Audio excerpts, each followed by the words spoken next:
राम देव भगवान अल्लाह खुदा ईश आदि नाम एक ही शक्ति के हैं।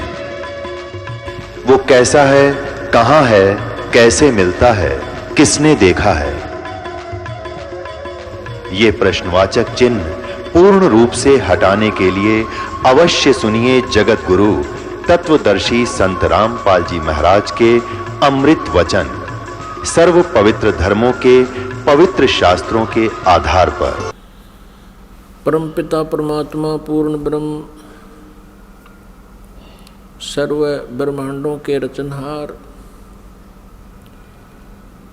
कबीर साहब हैं, कबीर देव जी हैं। वो हम सभी आत्माओं के जनक हैं, वही हमारे पिता हैं। इसी परमेश्वर में वो सभी गुण हैं। त्वमेव माता च पिता त्वमेव, त्वमेव बंधु च सखा त्वमेव, त्वमेव विद्या च द्रविण त्वमेव, त्वमेव सर्व मम देव देव। ये सर्व देव देव यही परमात्मा है जो सभी भगवानों का भगवान है, सबका मालिक है। अब प्रथम बार कोई श्रद्धालु ये वचन सुनता है कि कबीर देव, कबीर साहब पूर्ण परमात्मा हैं, परम अक्षर ब्रह्म हैं, सभी ब्रह्मांडों के रचयिता हैं, तो ये बात, ये वचन कुनीन की तरह जीवा पर रखे नहीं जाते।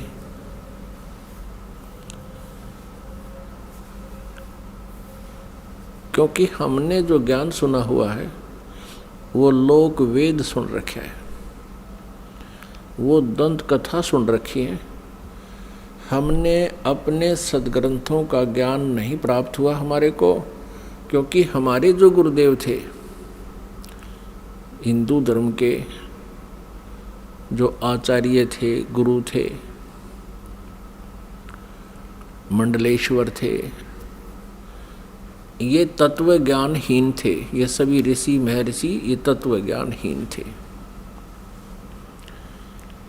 इनको कोई अध्यात्म ज्ञान नहीं था, जिस कारण से हमने परमात्मा की पहचान नहीं हुई और लोक वेद के आधार से जिस भी किसी देव को पूर्ण परमात्मा कहा गया उसको हमने सत्य मान लिया। क्योंकि जो आचार्य होते थे, हिंदू धर्म के गुरु होते थे, वो संस्कृत भाषा के ज्ञाता होते थे और हमारे सभी सदग्रंथ संस्कृत भाषा के अंदर ही लिपिबद्ध हैं। अब बाद में अनुवाद कर दिया गया हिंदी में या अन्य किसी भी लैंग्वेज में, वो बाद की बातें हैं। प्रारंभ में अभी तक ये, प्रारंभ से लेकर अभी कुछ समय पहले तक ये सभी संस्कृत में विद्यमान थे और संस्कृत वाले तो अब भी एज इट इज हैं। अनुवादकर्ताओं ने अपनी अपनी भाषाओं में उनको ट्रांसलेट कर लिया है। अब जिस कारण से जनता जो थी, श्रद्धालु थे, वो उन गुरुओं पर, आचार्यों पर, मंडलेश्वरों पर विश्वास करते रहे कि ये संस्कृत के ज्ञाता हैं, संस्कृत बहुत अच्छी धारावाहिक बोल लेते हैं और सभी सदग्रंथ भी हमारे संस्कृत भाषा में लिखे हैं। जिस कारण से उस गुरु जी के विषय में कोई भी हमारे अंदर जो शंका उत्पन्न नहीं हुई, अविश्वास नहीं हुआ कि ये गलत कह रहा है। क्योंकि टीचर जो होता है वो विद्यार्थियों को जो भी ज्ञान देता है विद्यार्थियों के लिए स्वीकार्य होता है। अध्यापक से कुछ भी बोल रहा है तो बच्चे उसमें ऑब्जेक्शन नहीं करते, शिरोधार्य करते हैं। एक अध्यापक ने एक कोई प्रश्न का उत्तर इतिहास का बच्चों को पढ़ाया और उस लड़के का पिता भी एजुकेटेड था, लेकिन वो सर्विस नहीं कर रहा था, अपना अन्य व्यवसाय करता था। तो उस लड़के के पिता ने, फादर ने देखा कि जो बच्चे ने प्रश्न का उत्तर लिखा हुआ है वो गलत लिखा है। उसने अपने पुत्र से कहा कि बेटा तुमने ये गलत लिख रखा है। तो लड़के ने उत्तर दिया, नहीं पिताजी, हमारे गुरुदेव ने बोला है ये सही है। तो पिताजी ने कहा, नहीं बेटा इसको ठीक कर लो। तो लड़का बोला, नहीं पिताजी बिल्कुल नहीं करूँगा, ये हमारे गुरुजी ने बोला है, हमारे गुरुजी ने कहा है, हमारे अध्यापक ने कहा है। तो पुण्यात्माओं, आज वही सतिथि आ चुकी है। ये जितने भी आचार्य गुरु थे ये भाषा संस्कृत तो अवश्य जानते थे, लेकिन आध्यात्मिक ज्ञान से ये अपरिचित थे, जिस कारण से ये आज तक भी हमें हमारे सद्ग्रंथों के गूढ़ रहस्यों को नहीं बता पाए। और आज वही तथ्य जो हमारे पवित्र सद्ग्रंथों में विद्यमान हैं, जन साधारण के रूबरू ये दास करवा रहा है, उनको सार्वजनिक कर रहा है इन सीडी के माध्यम से, प्रोजेक्टर के माध्यम से और पुस्तकें बना करके। अब उन गुरुओं को, उन आचार्यों को समस्या उत्पन्न हो रही है जो अभी तक लोक वेद सुना रहे थे, दंत कथा सुना रहे थे। वो क्या कहते थे, कोई तो कहता था कि Shri Vishnu ji is complete God, ये विष्णु जी ही सर्व समर्थ भगवान हैं और यही 3 रूप धारण कर लेते हैं। ब्रह्मा जी के रूप में ये सृष्टि करते हैं, विष्णु जी के रूप में ये सतिथि करते हैं और शिव जी के रूप में ये संहार करते हैं।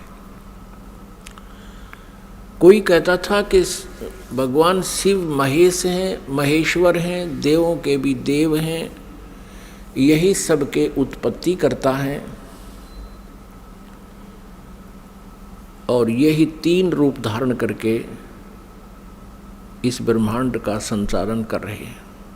यही अखिल ब्रह्मांड के नायक हैं, मालिक हैं।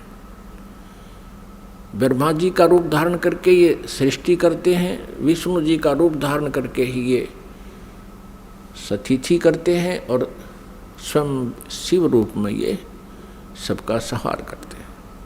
इनके कोई माता पिता नहीं है। तो ये लोक वेद था, ये दंत कथा थी। हम इनको सर्वेश्वर महेश्वर कहा करते थे। पुण्यात्माओं, जिस मार्ग पर हम चलते हैं, हम अपना सफ़र तय करने के लिए उद्धत होते हैं, तो उसकी जानकारी हमें थोरोली होनी चाहिए, कंप्लीट होनी चाहिए, फिर उस पर चलने का लाभ है। और यदि हम जाना चाहते हैं हिसार से दिल्ली और हम चल पड़े हिसार से सरसा की ओर, तो हमारा चलना व्यर्थ है। चाहे हम कितनी स्पीड से जा रहे हैं, कितनी गाड़ी को दौड़ा रहे हैं, वो व्यर्थ है। और किसी कारण से आप हिसार से और सिरसा जा रहे हो और रास्ते में कोई इत्तेफाक से कोई व्यक्ति मिल जाता है, पूछ लेता है कहाँ जा रहे हो जेंटलमैन, तो आप कहोगे जी हम दिल्ली जा रहे हैं। वो व्यक्ति आपसे ये कहे कि ये दिल्ली वाला वे नहीं है, ये दिल्ली मार्ग नहीं है, ये तो आप उल्टा जा रहे हो, सिरसा साइड में पंजाब की तरफ जा रहे हो। तो उस जेंटलमैन को विचार करना चाहिए कि ये व्यक्ति ऐसे क्यों बोल रहा है, क्योंकि वो तो अपने हिसाब से दिल्ली जा रहा है, लेकिन उसकी अपनी सोच है कि वो दिल्ली जा रहा है, लेकिन मार्ग गलत है, उसकी दिशा गलत है। तो उस जेंटलमैन को, उस भद्र पुरुष को चाहिए वेरीफाई करे। और वेरीफाई करने का सबसे इजी तरीका ये है, या तो किसी और व्यक्ति से पूछे और वो भी यही कह रहा है और आपका नहीं यकीन हो रहा तो फिर मैप देखे, मैप अपना मानचित्र देखे और पूछे मैं कहाँ खड़ा हूँ, तो वो लिखा है शहर का नाम कि आप यहाँ सिरसा आ चुके हो, सिरसा से 10 किलोमीटर दूर खड़े हो। तो फिर मानचित्र भी यही बता रहा है और सामने वाला जो बद्दर पुरुष आपको बताना चाहता है कि आपकी दिशा गलत है, तो फिर क्या करना चाहिए? उस समझदार व्यक्ति होगा तो तुरंत मुड़ जाएगा। वो ये ना देखेगा मैंने इतना सफ़र तय कर लिया, अब मेरा क्या बनेगा इतने सफ़र का। वो तुरंत मुड़ जाएगा और उस भूल को सुधारेगा। ठीक इसी प्रकार जो भक्तात्मा गलत साधना कर रहे हैं वो कुमार्ग पर जा रहे हैं। जिन पुण्यात्माओं को ये ज्ञान गलत प्राप्त है वो कुमार्ग पर जा रहे हैं। परमात्मा पाने वाला वो मार्ग नहीं है। और आपको अब ये दास कह रहा है कि आप गलत मार्ग पर जा रहे हो, इससे वापस हो जाओ। और आप चले गए हो 50-60 किलोमीटर दूर कुमार्ग पर और वहाँ आपको पता चलता है कि आप गलत आ गए, तो आपकी समझदारी है कि तुरंत वापस हो जाना चाहिए। और यदि आप ये सोचो कि अब इतने सफ़र का मैंने तय कर लिया, ये तो व्यर्थ गया, मैं तो वापस नहीं होऊंगा, तो ये बुद्धिमता नहीं, ये तो मूर्खता कही जाएगी। इसी प्रकार आप जी किसी भी इस गुरु इष्ट संत के पास किसी भी इष्ट की पूजा कर रहे हो और आपने किसी ने 5 वर्ष, किसी ने 10 वर्ष, किसी ने 20 वर्ष, किसी ने 30 वर्ष भी हो चुके हैं, वहाँ डलेड हो रहे हैं। आज आपको ये पता चलता है कि आपका मार्ग गलत है, तो आप जी को चाहिए, क्या चाहिए? अब इसमें कहने की आवश्यकता नहीं गनी, बुद्धिमान को संकेत बहुत है। आपको चाहिए कि तुरंत उस मार्ग को त्याग कर, ये नहीं सोचना चाहिए कि 20 वर्ष की साधना का मेरा क्या होगा, 30 वर्ष की साधना मैंने इस पंथ में कर ली, मेरा क्या होगा। वो तो हो चुका है, तेरा जो होना था वो तो बर्बाद हो चुके हो तुम। आप जी को मार्ग पर इतनी सफ़र कर चुके हो 100 किलोमीटर, इससे वापस होना ही हितकारी है। आपका इसी में शुभ है, तुरंत वापस हो जाओ, त्याग दो उसको। अब परमात्मा कहते हैं भेड़ा देखा दरदरा उत्तर चले फड़क। पहले बेड़ा होता था, बेड़े चला करते थे, दरिया पार करने के लिए नौका भी नहीं होती थी, तो उसमें बेड़ा बनाया करते थे। बेड़ा, वो बेड़ा तो आपको याद नहीं होगा, लेकिन ये समझ ले नौका है। जिस नौका में आप बैठे हो उस नौका में पानी भर रहा है, उसमें उसका नीचे का बेड जो है वो डैमेज हो चुका है और साथ में दूसरे वाला बिल्कुल जो है सही नौका साथ में आ जाता है और आपको पता चल जाता है कि ये तो डूबोगे तुम इस नौका में जिसमें बैठे हो, पानी भर रहा है इसके अंदर। तो कहते हैं परमात्मा कहते हैं बेड़ा देखा जर्जरा और उत्तर चले फड़के। डूबे थे पर उबरे। कबीर परमेश्वर जी हमें बताना चाहते हैं कि जो बुद्धिमान होंगे वो ऐसा करेंगे। डूबे थे पर उबरे, गुरु के ज्ञान चमक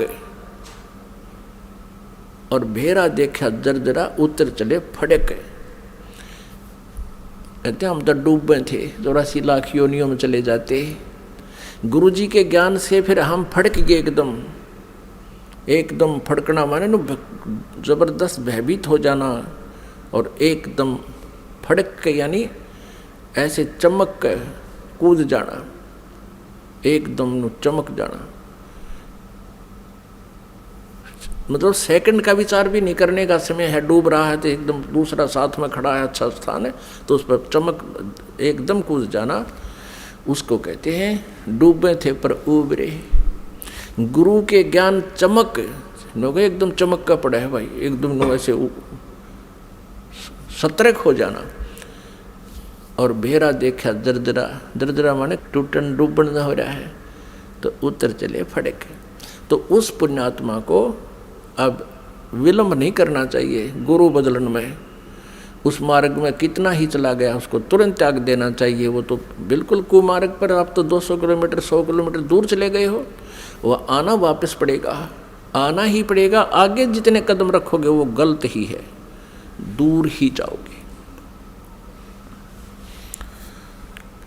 तो जैसे कोई तो श्री ब्रह्मा जी को रचयिता बताते हैं, कोई श्री विष्णु जी सतगुण जी को रचयिता बताते हैं, कोई तम गुण श्री शिव जी को रचयिता बताते हैं, कोई श्री ब्रह्मा जी रजोगुण को ब्रह्मांड का रचयिता बताते हैं, सभी ब्रह्मांडों का। पुण्यात्माओं, ये लोकवेद है। और कोई कोई कहता है कि दुर्गा ही सबकी सृष्टि सर्जनहार है, जो दुर्गा जी के उपासक हैं। जो श्री देवी जी के उपासक हैं वो देवी जी को ही सब कुछ मानते हैं। और जो ब्रह्म के उपासक हैं, ब्रह्म, वो ब्रह्म को ही सर्वेस्वा मानते हैं। तो पुण्यात्माओं, हमने सबसे पहले ये मैप देखना होगा। अपने सदग्रंथों रूपी मैप को हम पुनः देखेंगे कि इनमें हमें क्या मार्गदर्शन हुआ है, तो तब हम संतुष्ट होंगे। अभी तक तो हम किसी से कुछ सुन रहे हैं भगवान के विषय में, किसी महापुरुष ने कुछ ज्ञान दिया है, किसी ने कुछ दिया है, और हम विद्यार्थी हैं, श्रद्धालु हैं। जो भी संत गुरु जी हमें जैसा भी भगवान के विषय में ज्ञान देता है, हम बिना किसी शंका के, बगैर किसी ऑब्जेक्शन के हम स्वीकार कर लेते हैं। तो पुण्यात्माओं, आप इसके विषय में कि भगवान कौन है, सृष्टि रचना कैसे हुई, ये जानकारी हमें सर्वप्रथम होनी चाहिए, और तभी हम परमात्मा के मार्ग पर सफल हो सकेंगे। फिर हमें कोई भ्रमित नहीं कर सकेगा। श्रीमद् भगवत गीता अध्याय नंबर 16 के श्लोक नंबर 23 में कहा है कि शास्त्र विधि को त्याग कर जो मनमाना आचरण करते हैं, यानी मनमानी पूजाएं करते हैं, मनमाने साधनाएं करते हैं जो शास्त्रों में विद्यमान नहीं है, जो ज्ञान और उसका समाधान, वो साधना व्यर्थ है। न उनकी गति होती है, न उनको कोई सुख प्राप्त होता है, और न ही उनको कोई सिद्धि प्राप्त होती है, अर्थात व्यर्थ, यूजलेस। फिर तुरंत ही 24वें श्लोक में 16वें अध्याय में कहा है गीता जी में कि इससे तेरे लिए अर्जुन कर्तव्य और अकर्तव्य की व्यवस्था में, कर्तव्य मीन जो भक्ति कर्म हमने करने चाहिए और जो ना करने चाहिए, जो त्यागने चाहिए और जो ग्रहण करने चाहिए, उनके लिए सदग्रंथ ही प्रमाण है। किसी की दंत कथा पर विश्वास मत करना। फिर गीता जी अध्याय नंबर 2 के श्लोक नंबर 53 में कहा कि अर्जुन, जिस समय तेरी बुद्धि भिन्न भिन्न प्रकार के भ्रमित करने वाले ज्ञानों से, वचनों से हटकर केवल एक तत्व ज्ञान पर, परमात्म ज्ञान पर स्थिर हो जाएगी, तब तू योग को प्राप्त होगा, तब तो तू भक्त बनेगा, तब तो तेरी भक्ति प्रारंभ होगी। जब तू एक ज्ञान पर, शास्त्र अनुकूल ज्ञान पर तू स्थिर हो जाएगी तेरी बुद्धि, फिर तू डगमग ना होकर के सीधे सुमार्ग पर चल पड़ेगा। फिर जितने भी कदम इस भक्ति सफर में रखेगा वो तेरे शुभ होंगे, लाभदायक होंगे। अब सृष्टि रचना के बारे में बहुत से असमंजस हैं। जैसे जैन धर्म के व्यक्ति, श्रद्धालु, आचार्य, मुनि, वो कहते हैं कि इस सृष्टि का कोई रचयिता नहीं, कोई इसका संहार करता नहीं, अनादि है, अपने आप बनती है, अपने आप ये चलती है। ऐसा ही नहीं, और भी बहुत से श्रद्धालु हैं। कोई कहते हैं विष्णु जी ने इसकी रचना की है,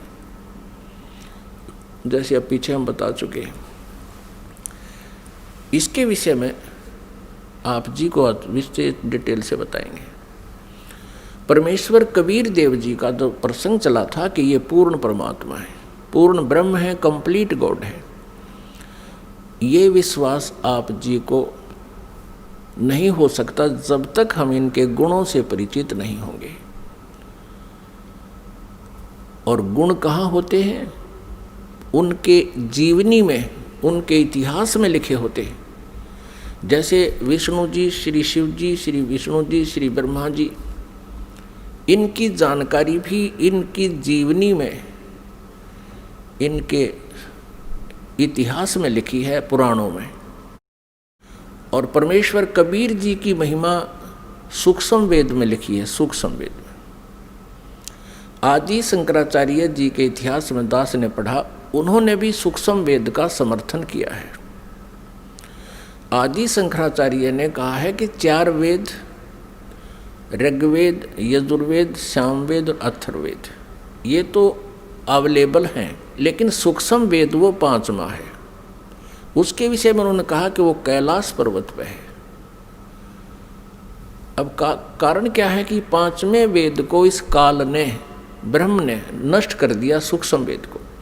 उस सूक्ष्म वेद को देने के लिए परमेश्वर स्वयं यहाँ आते हैं, अपने सतलोक से चलकर, मुक्ति धाम से, सनातन परम धाम से गति करके यहाँ आते। उस छुपे हुए ज्ञान को जो काल भगवान ने, ब्रह्म भगवान ने नष्ट कर दिया, यानी छुपा रखा है, वो किसी तक नहीं आने देता। तो उस 5वें वेद को परमात्मा बताने के लिए आते हैं। उस 5वें वेद में लिखा है, और उस वेद को, उस ज्ञान को परमात्मा ने 600 वर्ष पहले अपने मुखारविंद से, अपने मुख कमल से बोला था। इसलिए गीता जी अध्याय नंबर 4 के श्लोक नंबर 32 में कहा है कि अर्जुन, गीता जी अध्याय नंबर 4 के श्लोक नंबर 25 से लेकर 31 तक बताया गया है, कोई देवताओं की पूजा करता है, कोई स्वाध्याय ही करता है, कोई तीक्ष्ण अहिंसावादी व्रतों पर ही आधारित है, कोई प्राणायाम आदि करके ही अपनी साधना को सफल मानता है।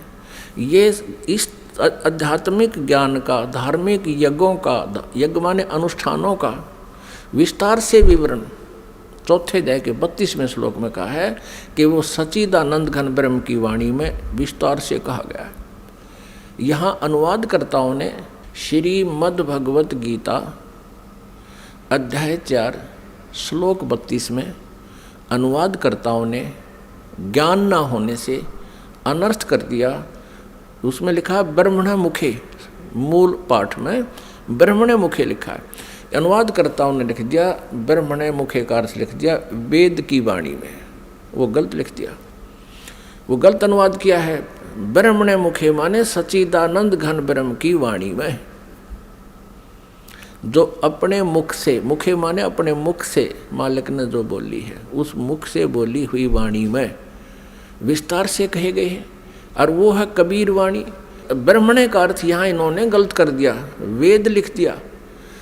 और गीता जी अध्याय नंबर 17 के श्लोक नंबर 23 में ओम तत्सत इति निर्देश है ब्रह्मण त्रिविद समर्थ है, वहाँ ब्रह्मण का अर्थ इन्होंने ठीक किया है, क्योंकि यहाँ विचलित नहीं हुए। ये सच्चिदानंद घन ब्रह्म लिखा है ब्रह्मण का अर्थ, तो यहाँ 4थे अध्याय के 32वें श्लोक में भी ब्रह्मण का अर्थ लिखना पड़ेगा, सच्चिदानंद घन ब्रह्म की वाणी में विस्तार से कही गई। फिर 4थे अध्याय के 34वें श्लोक में कहा कि वो तत्व ज्ञान है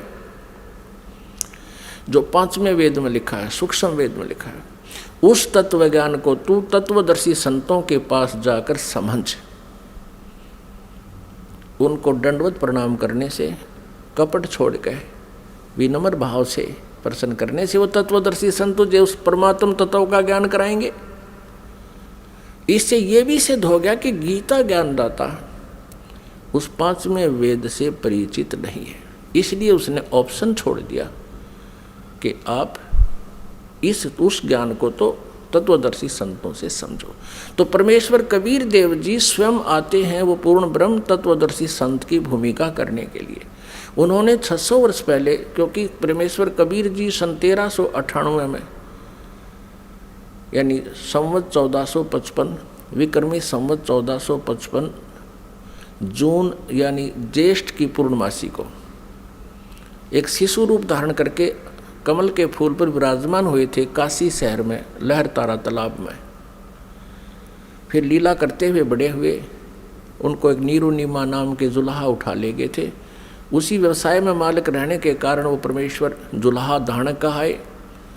उन्होंने 600 वर्ष पहले अपने उस सूक्ष्म वेद में लिखा है,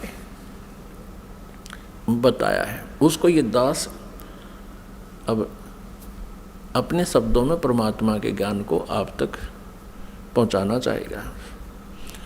परमेश्वर ने बताया है कि सबसे पहले केवल अकेले पूर्ण परमात्मा थे, कबीर देव थे। वो अनामय लोक में रहते थे, अनामय, और परमात्मा अकेले थे। उसके बाद परमेश्वर ने अन्य 3 लोकों की और रचना की।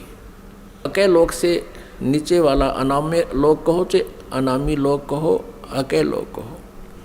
अकय लोक से नीचे अगम लोक है, उससे नेक्स्ट अलख लोक है, और फिर उससे जो तीसरा स्थान नीचे सत्यलोक है, जिसको सनातन परमधाम कहते हैं।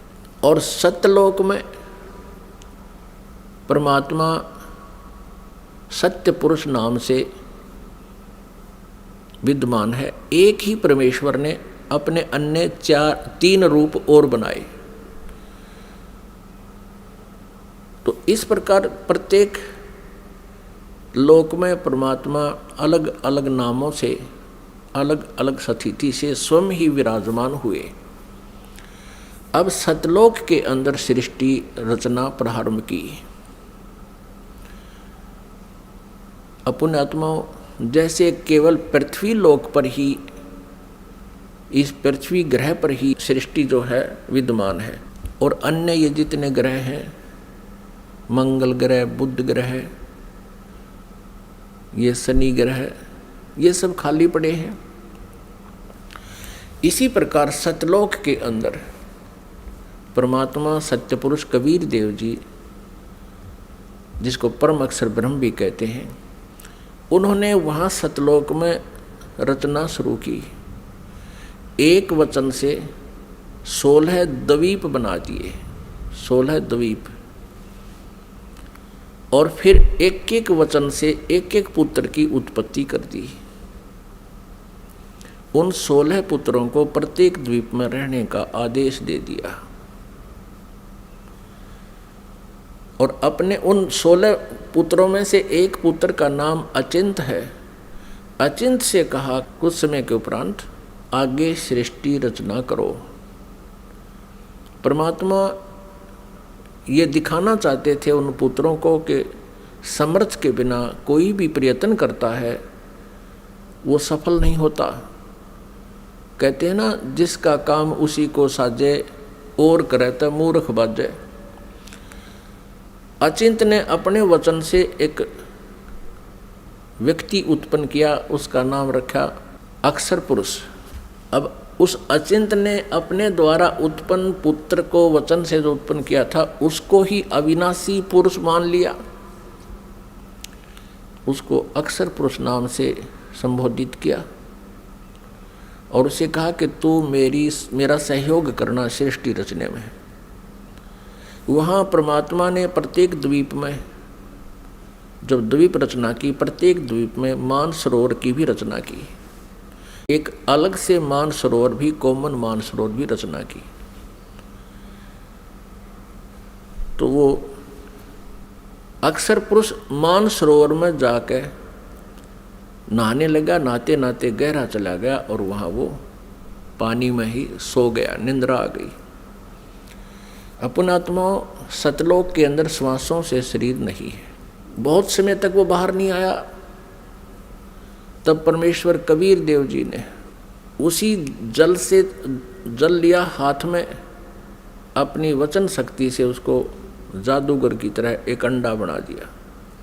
उस अंडे में एक जीवात्मा प्रवेश करती, उस अंडे को छोड़ दिया उस मानसरोवर में, वो गड़गड़ गड़गड़ करता हुआ नीचे पहुंचा, तो वो अक्सर पुरुष की जो अधूरी निंद्रा भंग होगी, जिस कारण से वो कुछ कोपित हो गया, उस कोपित दृष्टि से उसने अंडे की तरफ देखा कि किसने मुझे डिस्टर्ब किया है।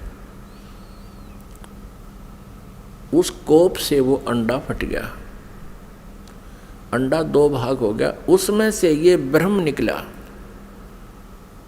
अब आगे चल के इसी इतिहास में, इसी लीला कहानी में, अमर कथा में, या सत्यनारायण कथा जो दास आपको सुना रहा है, अभी तक जो विष्णु जी को सत्यनारायण मानकर सत्यनारायण कथा कहा करते थे, वो सत्यनारायण कथा नहीं थी। अब ये है सत्यनारायण कथा। सत्यनारायण माने अविनाशी भगवान की कथा। तो उसमें से ये ब्रह्म निकला।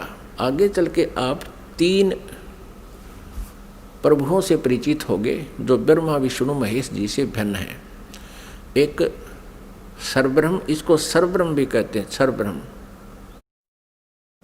और दूसरा ये अक्षर पुरुष यानी अक्षर ब्रह्म। ये अक्षर पुरुष कहो तो अक्षर ब्रह्म कहो। और अंडे से निकला ये सर्वब्रह्म, सर्वब्रह्मन नाशवान, क्योंकि अक्षर पुरुष को तो अचिंत ने नाम दे दिया कि तो अविनाशी व्यक्ति उत्पन्न कर दिया मैंने, अक्षर पुरुष। अब वो स्वामी जितना हो जाता है, फिर वही पुरुष प्रभु, पुरुष माने प्रभु भी कहते हैं। तो अक्षर पुरुष कहो या अक्षर ब्रह्म कहो, एक ही के 2 पर्यायवाची नाम है। इसी प्रकार सर्वपुरुष कहो, ये ब्रह्म जो अंडे से निकला ये सर्वपुरुष है, इसको सर्वब्रह्म कहो, इसके पर्यायवाची नाम है। इसको ज्योति स्वरूपी निरंजन भी, काल भी, ये ब्रह्म ही आगे चल के काल भी कहा जाएगा।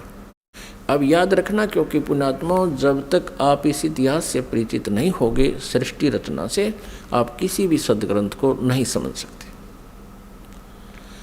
तब परमेश्वर ने आदेश दिया उन दोनों को कि तुम बाहर आओ।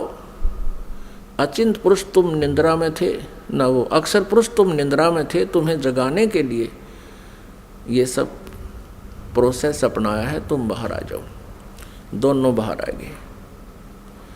अब परमात्मा ने अचिंत से कहा कि अचिंत, अब देख लिया तूने, समर्थ के बिना कोई कार्य सफल नहीं होता। अब तू तो इसको बाहर भी नहीं निकाल सकता था। और आगे से ध्यान रखना कि बीच में टांग अड़ाओ मेरी क्रिया में, इसलिए तुम्हें तुम्हारे सामर्थ्य से परिचित कराया है। तो अचिंत ने कान पकड़ दिए कि दाता, हम कुछ नहीं कर सकते। अब परमेश्वर ने आदेश दिया उन दोनों को, किसको? सर्वपुरुष, अर्थात जिसको सर्वब्रह्म भी कहते हैं, जो आगे चल के ब्रह्मा विष्णु महेश का पिता सिद्ध होगा इसी कथा में। सर्वपुरुष और अक्षर पुरुष को दोनों से कहा कि तुम उस अचिंत के द्वीप में रहो। इन दोनों ने आज्ञा का पालन किया। और तीनों कौन? अचिंत, अक्षर पुरुष और सर्वपुरुष, जिसको सर्वब्रह्म भी कहते हैं। और यहाँ हम सीधी भाषा में उसको ब्रह्म भी कहने लगे। आगे डिफाइन करेंगे ब्रह्म क्यों कहने लगे।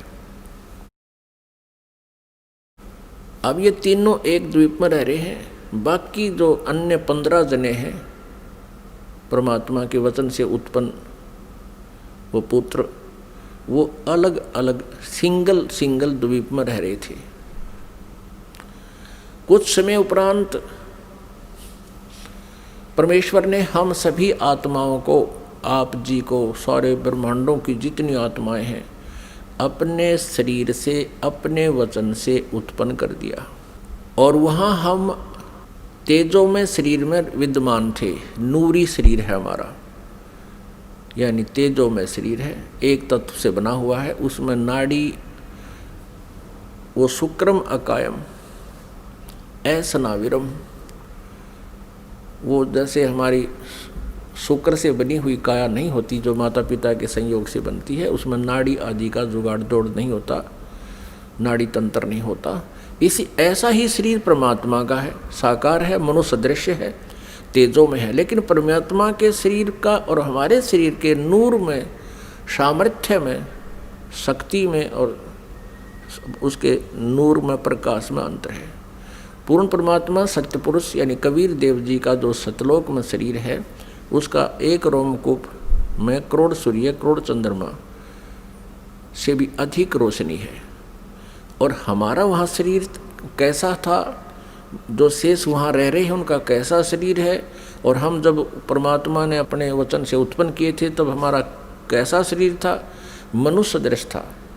और हमारा शरीर 16 सूर्य जितने प्रकाश युक्त था, हमारे पूरे बॉडी का शरीर 16 सूर्य जितना तेज था यहाँ की जो सूर्य, लेकिन गर्मी ना हो।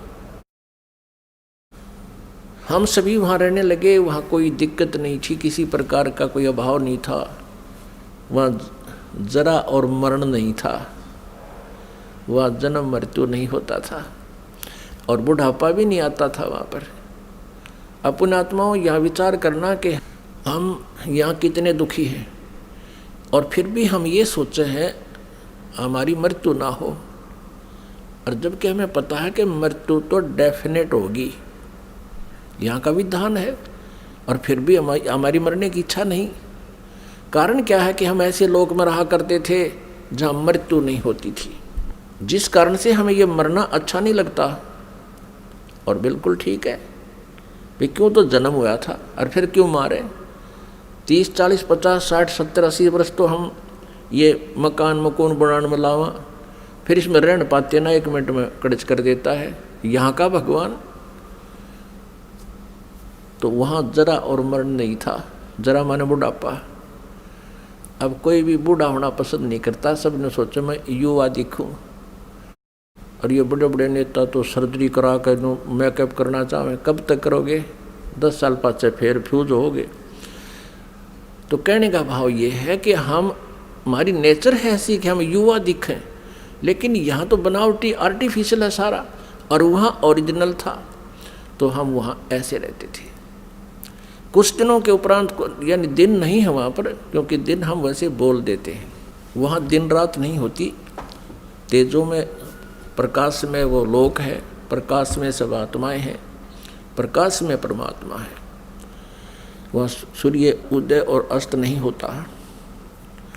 तो वहाँ कुछ समय के उपरांत इस ज्योति निरंजन, जिसको सर्वपुरुष कहा है, जिसको सर्वब्रह्म कहते हैं, जो गीता जी में अपने आप को कहता मैं काल हूँ, वो ब्रह्म है जो श्री कृष्ण जी के शरीर में प्रवेश करके बोल रहा है। आगे इतिहास बताएंगे, आपको पूरा डिटेल देंगे। इसको धैर्यपूर्वक सुनना इस कथा को, क्योंकि ये पहली बार जो सुनता है उसको ऊट पटांग सी लगती है, लेकिन कुछ समय के बाद प्रमाण जब देखोगे आपको स्वीकार करना पड़ेगा, और होगी स्वीकार्य।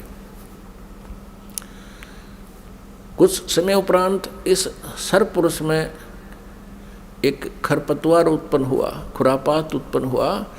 इसने सोचा कि हम 3 जने तो एक द्वीप में, और हमारे अन्य भाई एक एक द्वीप में रह रहे हैं, तो वहाँ ये विधान का पता चला कि तब से राज्य प्राप्त होता है। उसने खड़ा होकर के एक पैर पर तप किया, और 70 युग, यहाँ के 70 युग तक तप किया। तब पूर्ण परमात्मा ने, सत्य पुरुष ने, कबीर देव जी ने पूछा कि पुत्र तू किस लिए ये तप कर रहा है, क्या इच्छा है तेरी। तब इसने कहा कि भगवान ये द्वीप मेरे लिए छोटा है, थोड़ा है, हम 3 एक द्वीप में रह रहे हैं, अन्य भाई मेरे अलग द्वीपों में एक एक रह रहे हैं, मुझे अलग स्थान चाहिए। परमात्मा ने कहा ठीक है भाई, तुझे 21 ब्रह्मांड दे दिए। जैसे एक धनी पिता अपने पुत्र को 21 प्लाट दे दे, अगले बेटा ये तेरे हिस्से में 21 प्लाट आ गए। अब उन प्लाटों को पाकर, 21 ब्रह्मांड को पाकर, ये सर्वब्रह्म, हम संत लैंग्वेज में इसको क्षर ब्रह्म कहते हैं। क्षर ब्रह्म, क्षर अक्षर, अक्षर तो ये अक्षर ब्रह्म तो ये परब्रह्म है जो अचिंत के वचन से उत्पन्न हुआ, और क्षर ब्रह्म है ये परमात्मा के वचन से, अंडे से उत्पन्न हुआ। ये सर्वब्रह्म जो है इन 21 ब्रह्मांडों में, कभी उसमें जा कभी उसमें सैर सपट्टे करे, देख रहा है इनको। फिर मन में इसने सोचा कि इनमें कुछ कंस्ट्रक्शन होनी चाहिए। इस उद्देश्य से इसने फिर सत्ययुग तब फिर किया। तब परमेश्वर ने पूछा भी अब क्या चाहता है, प्लाट तेरे को दे दिए, 21 ब्रह्मांड दे दिए। तब इसने कहा प्रभु कुछ कंस्ट्रक्शन का यानी कोई रचना सामग्री दो मुझे, ताकि मैं कुछ उसमें रचना बना करूं। यानी अब जैसे प्लाट दे दिए, उसके पास तो फिर भी कुछ को नहीं, पिता से मांगता है कुछ पैसे दो या ईंट सीमेंट मटेरियल अवेलेबल कराओ। तब परमेश्वर कबीर देव जी ने इस सर पुरुष को, क्षर ब्रह्म को 5 तत्व और 3 गुण दे दिए। अगले बेटा बना खिलौने रखे दिन से, इनको पाके बड़ा प्रसन्न हुआ। फिर इसने सोचा कि मैं इसमें कंस्ट्रक्शन भी कर लूँगा, तो फिर अकेला कैसे दिल लगेगा मेरा। इसने सोचा कि कुछ आत्माएं भी मैं प्राप्त करूं भगवान से। इस क्षर ब्रह्म ने, इस काल भगवान ने फिर फिर प्रारंभ किया, एक पैर पे खड़ा हो गया। तो उधर से हम यहाँ इसके जाल में कैसे फंस गए, ये एक बहुत विशेष विचारणीय समय जो है ना बात है पुण्यात्माओं, एक विशेष विचारणीय विषय है कि हम क्यों फंसे। फिर चल इसने तो ऐसा कर लिया, प्राप्त हुआ अलग से, हम इसके साथ कैसे, हम जो फंसे हुए हैं ये इसके साथ फंसे हुए हैं, इस ब्रह्म के क्षर ब्रह्म के साथ हम यहाँ आ गए, जिस कारण से हम यहाँ दुख पा रहे हैं। अपने पिता को छोड़ आए जहाँ कोई अभाव नहीं था, कोई जन्म मृत्यु नहीं थी। तो हम कैसे फंसे कि हम वहाँ देख रहे थे इसके तप को, और जब ये खड़ा होकर तप कर रहा था, एक पैर पे खड़ा होकर, हम सभी इस पर आसक्त हो गए, इतने आसक्त हो गए। ओहो हो, देख कितने दिन से एक पैर पे खड़ा है, कभी इस पैर को कर लेता है, कभी उस पैर पे खड़ा हो जाता है, और ऐसे करके खड़ा है कभी। तो हम इसकी इन अदाओं से इतने प्रभावित हो गए, हम अपने भगवान से भी दिल हटा बैठे। जो हमें सर्व सुख दे रहा था, सब सुविधाएं उपलब्ध करा रहा था, हम उससे हटकर इसके ऊपर आसक्त हो गए। तो पुण्यात्माओं, यही बीमारी, यही स्वभाव आप और हम सभी को वहाँ से लगी थी। जैसे यहाँ के हीरो और हीरोइन, अभिनेता अभिनेत्री अपने पेट के लिए, रोजी रोटी के लिए एक्टिंग करते हैं, अदाएं करते हैं, उछल कूद करते हैं, और ये युवा वर्ग बच्चे उनको देखकर इतने आसक्त हो जाते हैं, पूछो मत। और यदि कोई हीरो या हीरोइन यानी कोई अभिनेता या अभिनेत्री यहाँ बरवाला में आ जा या हिसार में आ जावे, फिर देखो इन बच्चों के, कॉलेज वालों के और जवान बच्चों की वहाँ कैसे भीड़ उमड़ कर जाती है, और कम से कम 200, 300, 400 फुट से दूर खड़े खड़े देखते हैं कि देखो वो खड़ा, वो है वो फलाना नेता अभिनेता, वो खड़ी, वो है फलानी अभिनेत्री।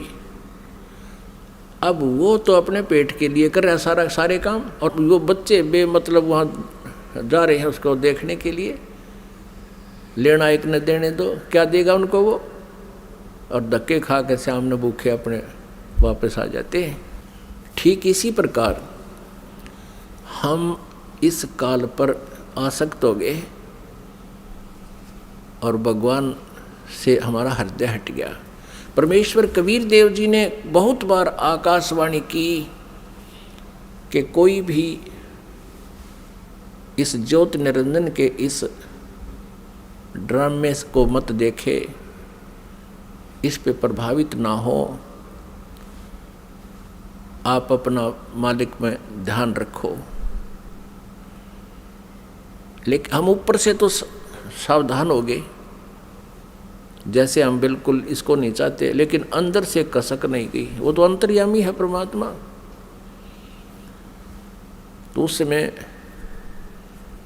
परमात्मा के बार बार कहने पर भी हम इस काल से अपना मन नहीं हटा सके, अपनी आत्मा को नहीं हटा सके और अंदर से इसमें चाह बनी रही। अब इसने तीसरी बार जब तप शुरू किया, इसने परमेश्वर से चाहा कि मैं कुछ आत्मा प्राप्त करूं। जब परमेश्वर ने इससे पूछा, जब इसने 64 युग तप कर लिया, तीसरी बार तब पूछा कि क्या चाहता है ज्योति निरंजन, जो आपने मांगा था वो मैंने आपको दे दिया, अब तू क्यों हट कर रहा है। तब इसने कहा, ज्योति निरंजन ने यानी क्षर पुरुष ने कहा कि प्रभु मुझे कुछ आत्माएं दे दो, मैं अकेला वहाँ नहीं रह सकता, 21 ब्रह्मांडों में अकेला कैसे रहूँगा। तब परमेश्वर ने कहा कि भी देखो, तेरे तप के बदले में 64 युग जो तप किया है, इसके बदले में और राज्य दे सकता हूँ, और वस्तु मांग ले वो दे सकता हूँ, लेकिन ये आत्मा नहीं दे सकता, क्योंकि ये मेरी आत्मा है। अब ये मेरे वचन से उत्पन्न हुई है, मेरा अंश है, अपने अंश को मैं कैसे दे सकता हूँ। लेकिन परमात्मा ने एक ऑप्शन रख दिया कि इसमें एक ऑप्शन है कि यदि वो स्वयं स्वेच्छा से कोई जाना चाहता तेरे साथ तो जा सकते, लेकिन मैं अपनी तरफ से उनको नहीं डाल सकता कुएं में। तब ज्योति निरंजन हमारे पास आया, ये क्षर पुरुष हमारे पास आया। जितनी आत्माएं आज इसके ब्रह्मांडों में हम कैद हो गए, यहाँ कष्ट उठा रहे हैं, ये सभी आत्माएं इसके चारों तरफ उमड़ कर खड़ी होगी। जैसे हीरो आता है, अभिनेता आता है।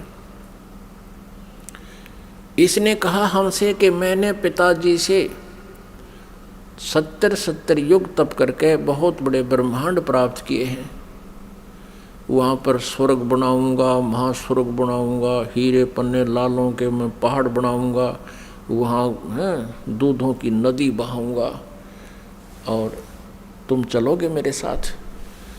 अब हम तो पहले ही उसको चाह रहे थे, चाहे वो कुछ भी ना बनाता, उसको चाह रहे थे, उसके ऊपर आसक्त हो चुके थे। तो सभी ने कहा कि हम तैयार हैं आपके साथ चलने को, लेकिन यदि पिताजी आज्ञा दे देंगे तो हम जा सकेंगे। इस क्षर पुरुष ने परमेश्वर कबीर देव जी से, पूर्ण ब्रह्म से, परम अक्षर ब्रह्म से प्रार्थना की। आकर के वापस प्रभु के पास जाकर के करबद्ध खड़ा होकर के कहा कि परमेश्वर, कुछ आत्माएं मेरे साथ जाने को सहमत है। परमात्मा ने कहा, परमेश्वर कबीर देव जी ने कहा कि मेरे सामने हाँ बरवा दे, तब मैं मानूं, तब भेज दूंगा। अब परमेश्वर आए, कबीर देव जी हमारे पास, साथ में ज्योति निरंजन भी आया। परमेश्वर कबीर देव जी ने, परम अक्षर ब्रह्म ने पूछा कि आत्माओं जो ज्योति निरंजन के साथ यानी क्षर पुरुष के साथ जाना चाहते हैं, वो हाथ खड़ा करके स्वीकृति दें।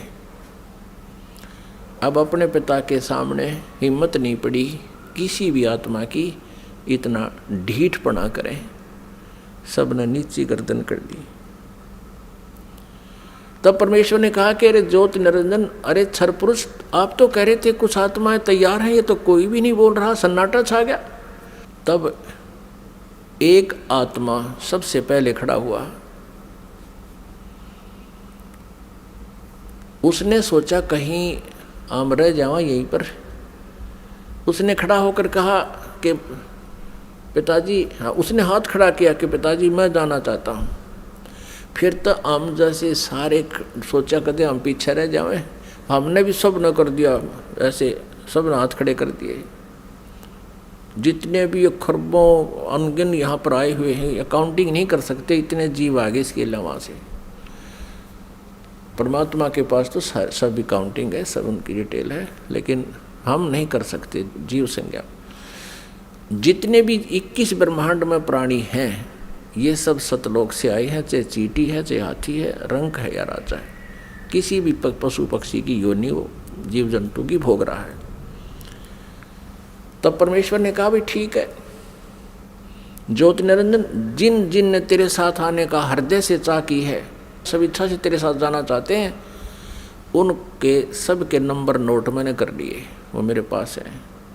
आप जाओ अपने ब्रह्मांडों में, क्योंकि ये ब्रह्मांड पहले वहीं थे सतलोक के एक लास्ट कोने में, बिल्कुल एकांत स्थान पर सतलोक में, और हम रह रहे थे उस मेन सतलोक में। जैसे एक तो बाहरी विलेज हों दिल्ली क्षेत्र के, दिल्ली राज्य के, एक शहरों का स्थान बीच में मध्य स्थान हो, हम वहाँ रह रहे थे। और इस काल के थे बाहरी दिल्ली, समझ लो वहाँ 21 ब्रह्मांड थे। ये निरंजन चला गया वहाँ पर अपने ब्रह्मांडों में, ये क्षर पुरुष, इसको ज्योत निरंजन भी कहते हैं, इस काल, इसको काल भी कहते हैं। आगे चल के ये इसके कई नाम रखे जाएंगे इसी कहानी में। तो उधर से परमात्मा ने क्या किया, जिस आत्मा ने सर्वप्रथम हाथ खड़ा कराया था, स्वीकृति दी थी क्षर पुरुष के साथ जाने की, परमेश्वर ने उसका एक युवा स्त्री रूप बना दिया, लेकिन उसको प्रजनन इंद्रिय नहीं लगाई। और सभी आत्माएं जो उसके साथ आना चाहती थी, सब इच्छा से स्वीकृति दी थी, उन सब को बीज रूप बनाया अपने वचन से और दुर्गा के अंदर प्रवेश कर दिया। जैसे आजकल तो इस मार्ग को समझना बहुत आसान है। ये डॉक्टर लोग क्या करते हैं, जैसे बताते हैं कि एक ग्राम ब्लड में बिरानी कितने 80 लाख बिरानी 50 लाख जीवाणु तो एक टाइप के होते हैं, अन्य और टाइप के,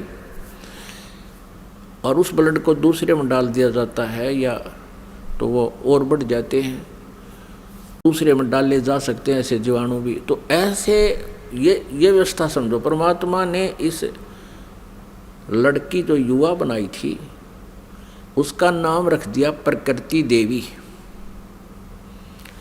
उसको माया भी बोलते हैं, आदि माया। प्रकृति देवी कहो, आदि माया कहो। आगे चल के यही अष्टंगी कहलाई और यही दुर्गा कहलाई। अब इसको श्री दुर्गा कहें, श्री दुर्गा जी के शरीर में प्रवेश कर दिया सभी आत्माओं को और कहा, बेटी मैंने तेरे को आशीर्वाद दे दिया है। परमेश्वर ने कहा कि बेटी मैंने तेरे को आशीर्वाद दे दिया है और सभी आत्माएं तेरे अंदर प्रवेश कर दी हैं, और आप वहाँ जाइए ज्योत निरंजन के पास, और जितने भी वो जीव कहे अपने वचन से उत्पन्न कर दिए नर और मादा, ये कहकर उतने ही वो सामने प्रकट हो जाएंगे।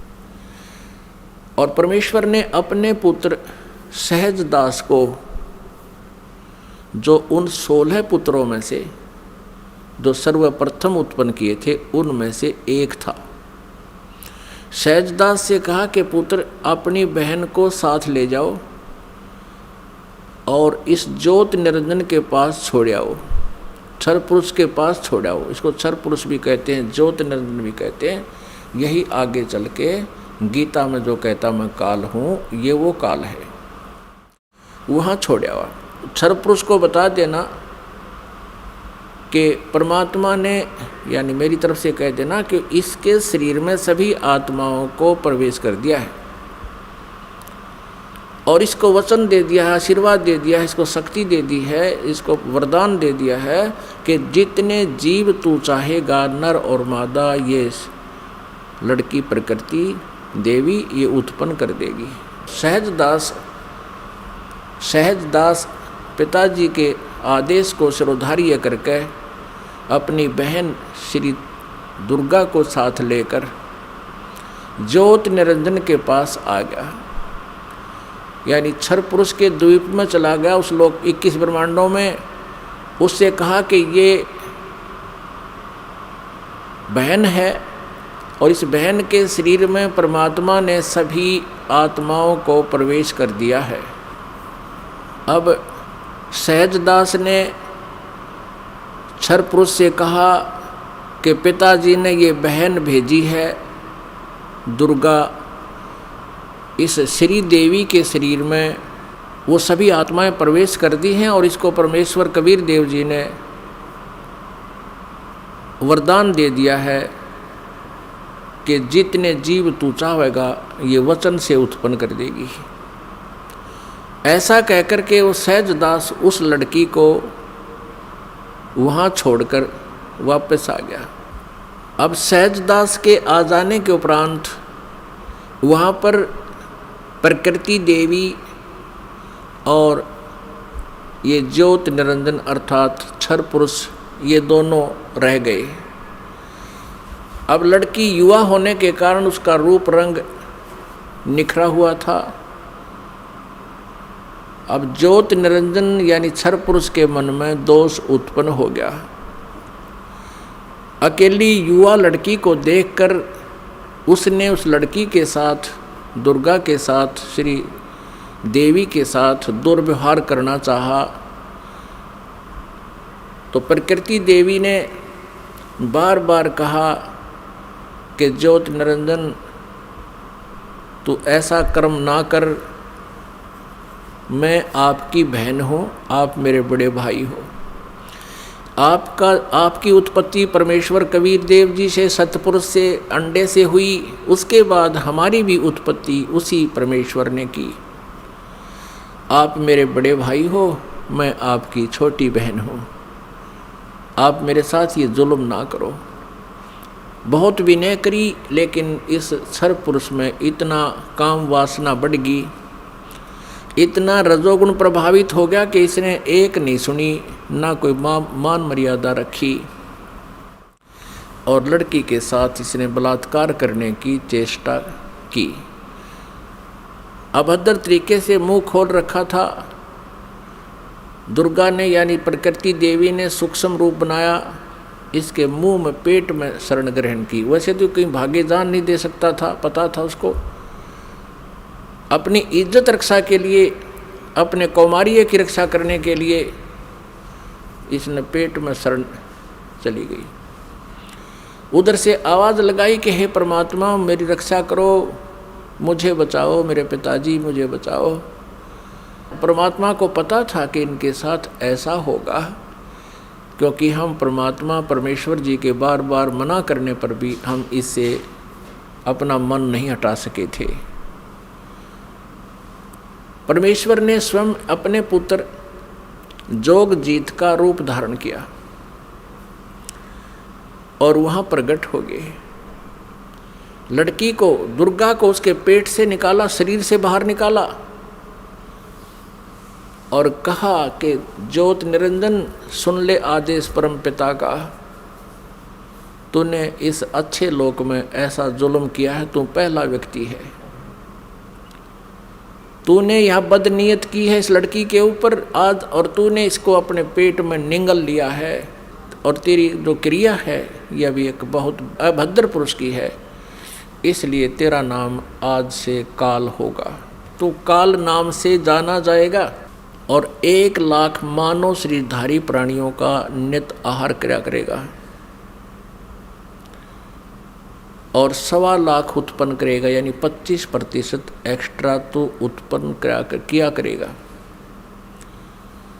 और आज से तुझे यहाँ से देश निकाला दे दिया है परमपिता परमेश्वर ने, सतलोक से निकाल दिया तुम्हारे को 21 ब्रह्मांड समेत दोनों भाग, यहाँ से निकल जाओ तुम।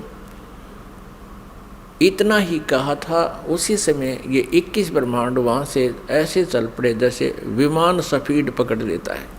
और इस प्रकृति देवी से, दुर्गा से परमात्मा ने कहा कि बेटी तुमने अपने पैर पे आप कवाड़ा मारा है, अब तुम सब इच्छा से इसके साथ जा रहे हो और पिताजी के दिल से तुम उतर गई, क्योंकि वहाँ परमात्मा अपना रूप बदले हुए खड़े थे। अब तुम यहाँ नहीं रह सकते।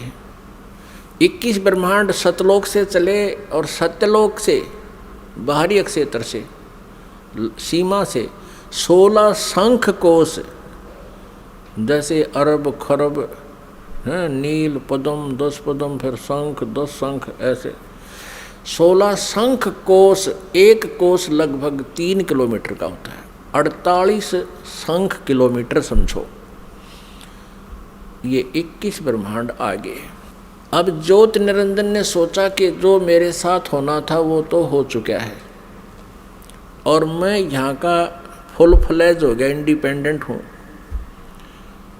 अब अपनी मर्जी चलाऊंगा।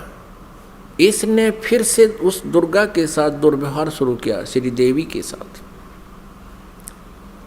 श्री देवी ने, दुर्गा ने फिर कहा कि ज्योत निरंजन यानी क्षर पुरुष, तू आँख खोल ले। देखो, परमात्मा ने मुझे शक्ति दी है, वर्ड पावर दी है, शब्द शक्ति दी है। मैं वचन से जितने जीव तू कहेगा मैं उत्पन्न कर दूंगी तेरे यहाँ संसार के लिए। तू ये मैथुन सृष्टि प्रारंभ मत कर। लेकिन ये नहीं माना। दुर्गा ने फिर याचना की कि देख, पहले तो तू मेरा बड़ा भाई, मैं तेरी छोटी बहन, और दूसरे मैं तेरे पेट से निकलकर तेरे शरीर से बाहर आई हूँ, मैं तेरी पुत्री होगी। तू किसी नाते की तो लाज रख ले। लेकिन इस ज्योत निरंजन क्षर पुरुष ने उसकी एक नहीं सुनी। तो उसमें परमात्मा ने इस लड़की को प्रजनन इंद्रिय नहीं लगाई थी। फिर इस काल ने, ज्योत निरंजन ने, ये तप से सिद्धियां भी आ जाती हैं, अपनी सिद्धि शक्ति से प्रजनन इंद्रिय बनाई। दुर्गा से बाई फोर्स विवाह किया और फिर इन 3 पुत्रों की उत्पत्ति हुई। रजगुण युक्त ब्रह्मा जी, सतगुण युक्त विष्णु जी, तमगुण युक्त शिव जी। इन तीनों को एक एक गुण युक्त कर दिया।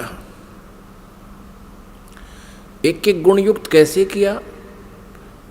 इस काल ने एक ब्रह्मांड के ऊपर टॉप मोस्ट प्लेस पर, शिखर में एक गुप्त स्थान बना रखा है। उस गुप्त स्थान में दुर्गा और इस काल के अतिरिक्त कोई नहीं जा सकता। तो वहां इसने 3 स्थान बना रखे हैं।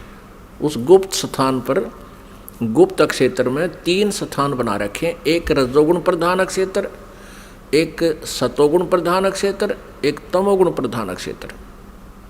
जैसे किसी मकान में 3 कमरे हों, 3 कक्ष, एक कक्ष में अश्लील चित्र लगे हों और दूसरे में साधु संत फकीरों के, महापुरुषों के चित्र लगे हों और तीसरे में सूरवीरों के, शहीदों के चित्र लगे हों। जिसमें व्यक्ति उन अश्लील चित्र लगे हुए कक्ष में प्रवेश करेगा तो वहां जाकर उसका स्वभाव वैसा ही बन जाएगा, बट नेचुरल है।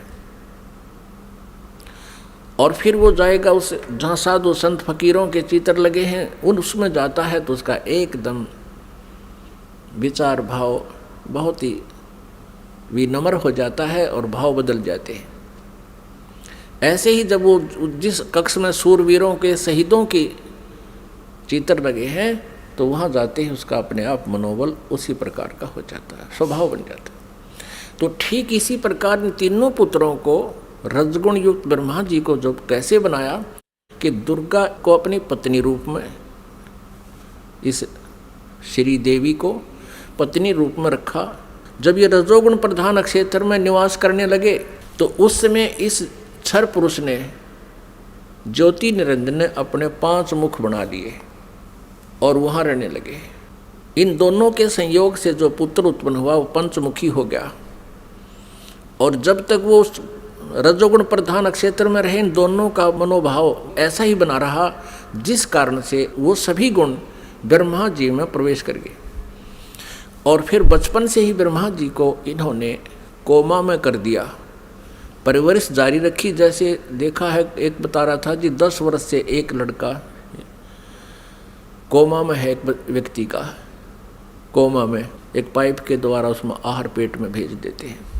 तो ऐसे रखते हैं, ये कोमा में रखते हैं, युवा होने पर इनको सचेत कर देते हैं।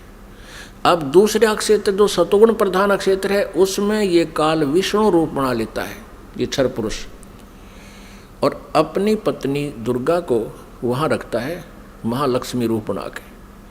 इन दोनों के संयोग से सतोगुण प्रधान क्षेत्र में जो पुत्र उत्पन्न होता है वो वैसा ही सतोगुण युक्त हो जाता है। और फिर विष्णु जी को भी ऐसे ही ये कोमा में रखते हैं, युवा होने पर इसको भी सचेत कर देते हैं। फिर ये तीसरे तमोगुण प्रधान क्षेत्र में चले जाते हैं। कौन? ये क्षर पुरुष और दुर्गा। अब श्री देवी का वहाँ रूप पार्वती जैसा बना लेते हैं और स्वयं ये शिव रूप बना लेता। जैसे शिव जी का आप रूप देखते हो ऐसा ही तो शिव रूप बना लेता है, और उस तमोगुण प्रधान क्षेत्र में रहते हैं, वहाँ इनके संयोग से जो पुत्र उत्पन्न होता है वो ऑटोमेटिकली तमगुण युक्त हो जाता है। और जब वो पुत्र बड़ा होता है उससे पहले उसको कोमा में रखते हैं, उसी तरह युवा होने पर उनको सचेत कर देते हैं। जब ये युवा हो जाते हैं तीनों को इकट्ठा कर देते हैं।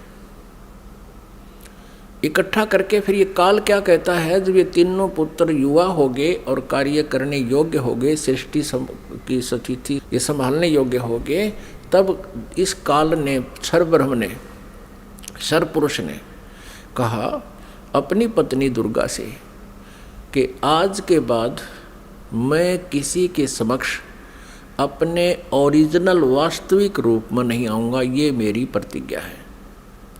और आप जाओ नीचे इन लोकों में 21 ब्रह्मांडों में और संभालो सारी सृष्टि को।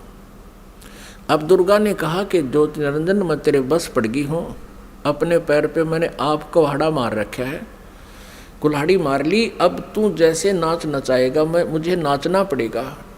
एक बात बता, मैं स्त्री अकेली कैसे इतने लंबे चौड़े ब्रह्मांड को चलाऊंगी, आप मेरे साथ रहोगे तो मुझे सहयोग मिलेगा। तब उसने कहा कि मैं गुप्त रहूँगा, कभी किसी के समक्ष नहीं आऊँगा, अपनी योग माया से छुपा रहूँगा, लेकिन मैं तेरा सहयोग पल पल पर देता रहूँगा।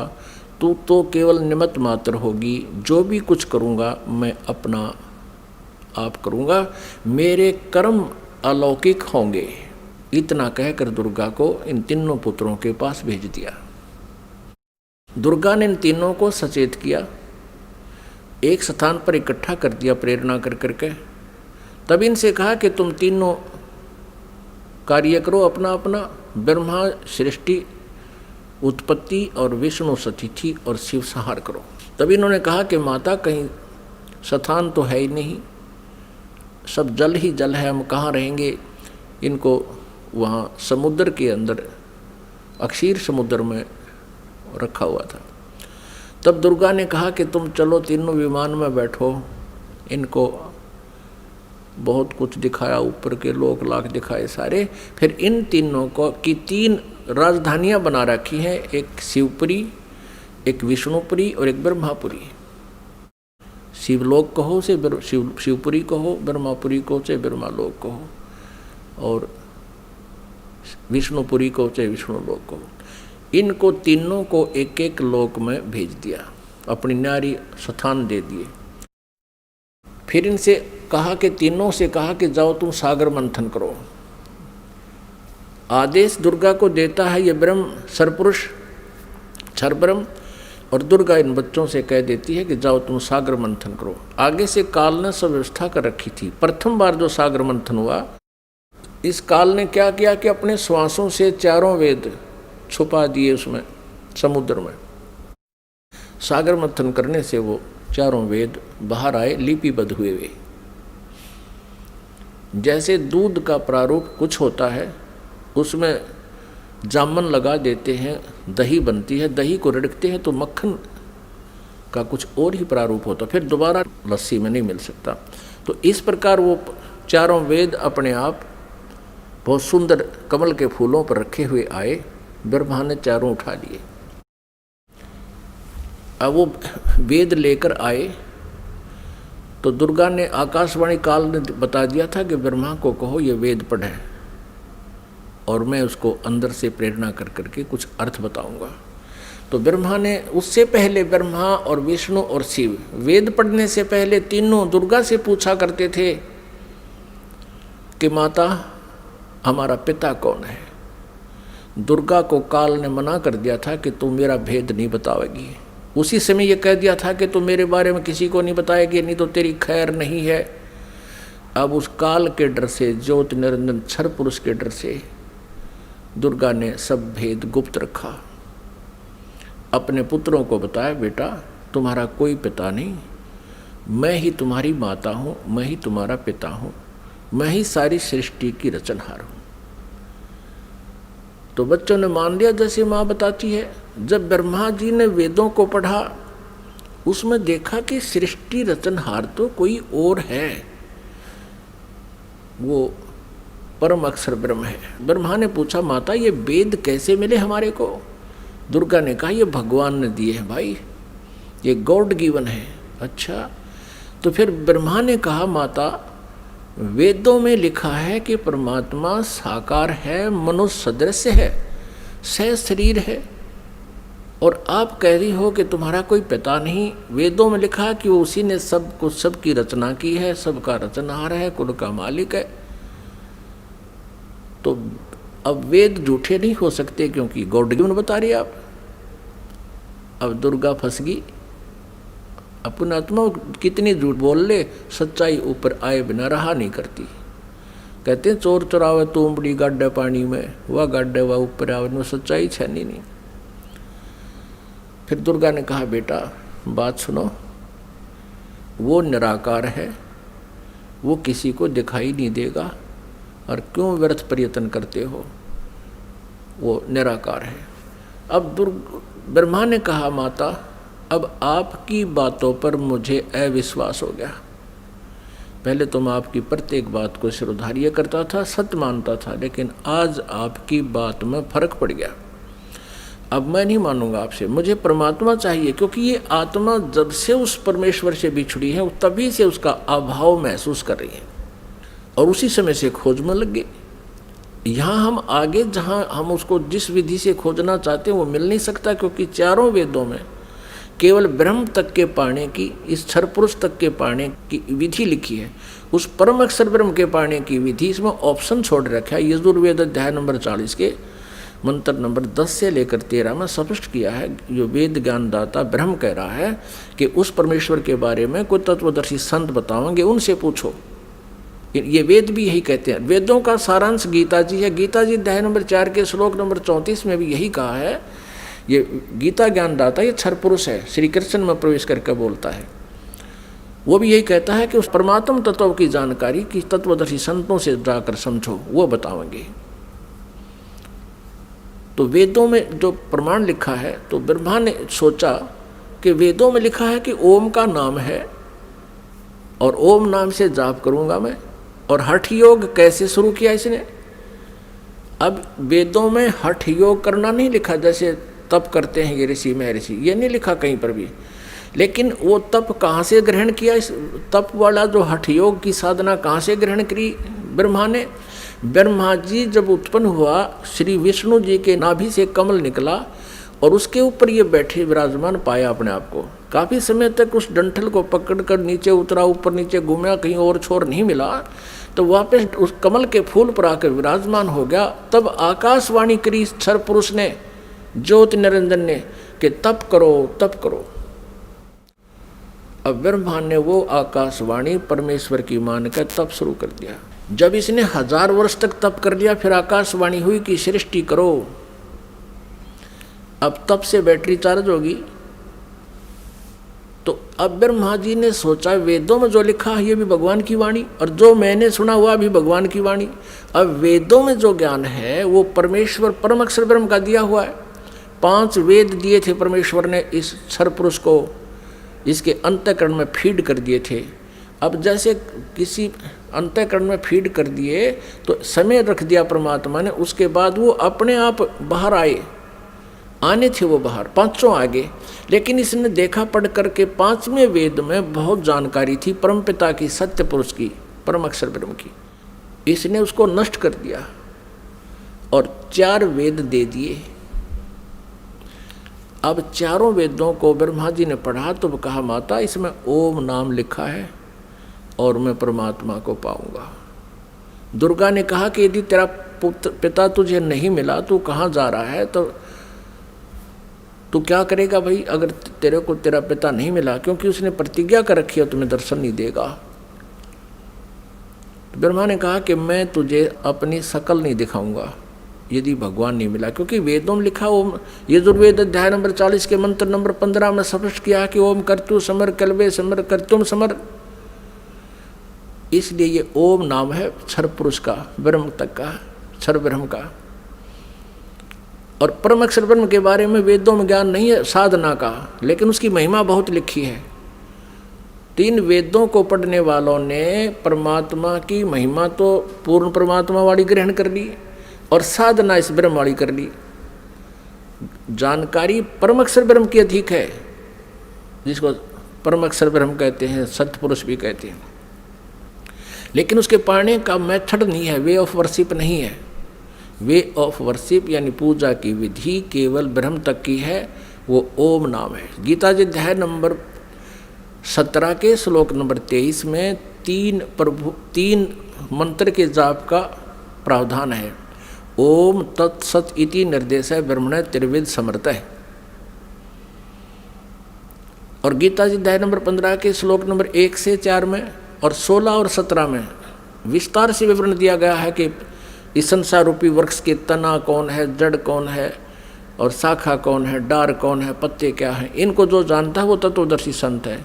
और उसमें 16 और 17 श्लोक में 15वें अध्याय के गीता जी में सरपुरुष, अक्षर पुरुष और परम अक्षर ब्रह्म, यानी उस उत्तम पुरुष है तू अन्य, इन सरपुरुष और अक्षर पुरुष से कोई अन्य है, वो परम अक्षर ब्रह्म है। गीता जी अध्याय नंबर 8 के श्लोक नंबर 1 में अर्जुन ने पूछा कि आप जी ने जो अध्याय नंबर 7 के मंत्र 29 में जिस तत्ब्रह्म के बारे में कहा प्रभु वो किम तत्ब्रह्म, उसका उत्तर गीता ज्ञानदाता ने 8वें अध्याय के 3रे श्लोक में दिया है कि वो परम अक्षर ब्रह्म है और वही सबका सृष्टि रचनहार है।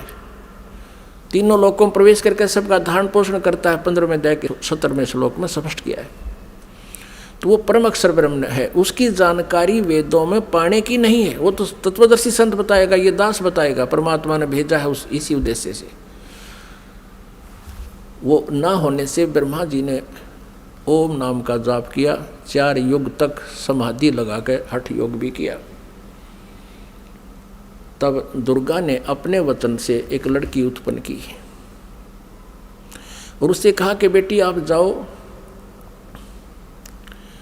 और ब्रह्मा को जो समाधिस्थ है उसको उठाओ और कहो कि आपको माता याद कर रही है, तेरे बिना सृष्टि नहीं रची जा रही।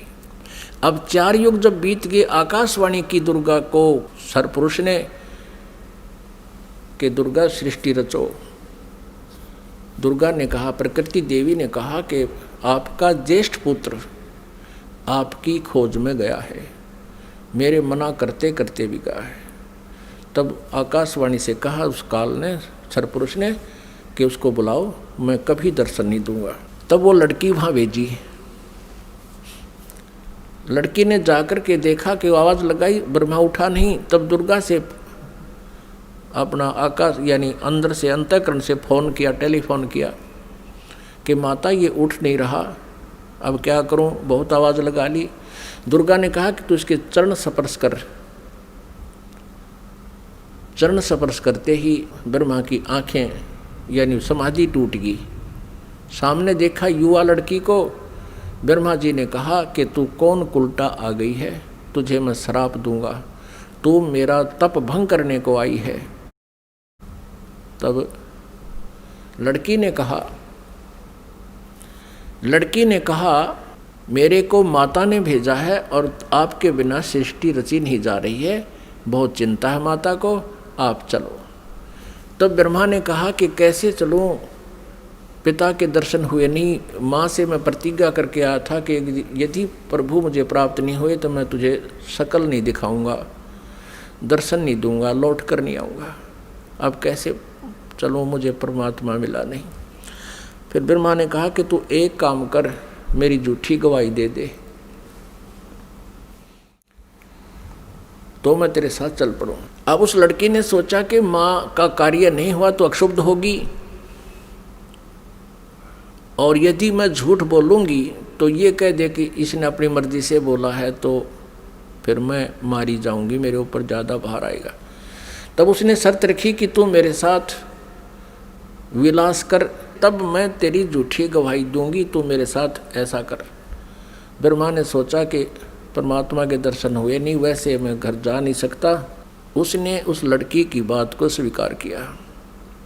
फिर लड़की ने अपने वचन से एक और लड़की उत्पन्न की और कहा कि 1 से 2 गवाह ज़्यादा अच्छे होते हैं। उस लड़की से कहा दूसरे नंबर की से कि तू भी गवाही देना कि ब्रह्मा जी को पिता के दर्शन हो गए। और हमारे सामने होगे। उसने भी यही शर्त रखी इसी उद्देश्य से, कहीं मैं झूठी ना सिद्ध कर दे मुझे ये और ये आप बच जावें। उस लड़की ने भी वही शर्त रखी ब्रह्मा को, ब्रह्मा ने वो स्वीकार किया। अब तीनों के तीनों माँ के पास आ गए, दुर्गा के पास। अब दुर्गा ने पूछा, प्रकृति देवी ने पूछा ब्रह्मा से, क्या आपको अपने पिता के दर्शन हो गए? अब सुनियोजित षड्यंत्र के तहत ब्रह्मा ने कहा कि हाँ मुझे पिताजी के दर्शन हो गए। तो दुर्गा ने कहा कि भाई कैसे मानूं मैं तेरी बात को, क्योंकि दुर्गा को तो फाइनल था कि उसने कह रखा कि मैं दर्शन नहीं दूंगा, ये मेरा फाइनल आदेश है, फाइनल फैसला है, डिसीजन है। अब दुर्गा को पूरा दृढ़ विश्वास था कि ऐसा तो हो नहीं सकता। तो उसने कहा कोई गवाह बता भाई, कोई एविडेंस दे। ब्रह्मा ने कहा कि दोनों लड़कियां मेरी गवाह हैं। अब उस दोनों लड़कियों से दुर्गा ने पूछा कि बताओ तुम्हारे सामने इसको दर्शन हुए? हाँ। दोनों ने झूठी गवाही दे दी कि हमारे सामने इसको ब्रह्मा जी को भगवान ने दर्शन दिए हैं, मनुष्य दृश्य है। क्योंकि वेदों में लिखा है, यजुर्वेद अध्याय नंबर 5 के श्लोक नंबर 1 में और 5 के मंत्र नंबर 8 में, तो 8 में तो 3 बार लिखा भगवान के विषय में, और यजुर्वेद अध्याय नंबर 5 के श्लोक नंबर 1 मंत्र में 2 बार लिखा अग्ने तनुरसी विष्णुवे तवा सोमस्य तनुरसी। परमात्मा सहशरीर है, उस परमेश्वर का सबके धारण पोषण करने के लिए उस अमर पुरुष का शरीर है। और ऋग्वेद मंडल नंबर 1 सूक्त नंबर 31 मंत्र नंबर 18 में स्पष्ट किया है कि वो नरवत अग्नि, मनुष्यवत, मनुष्य के समान है वो परमात्मा।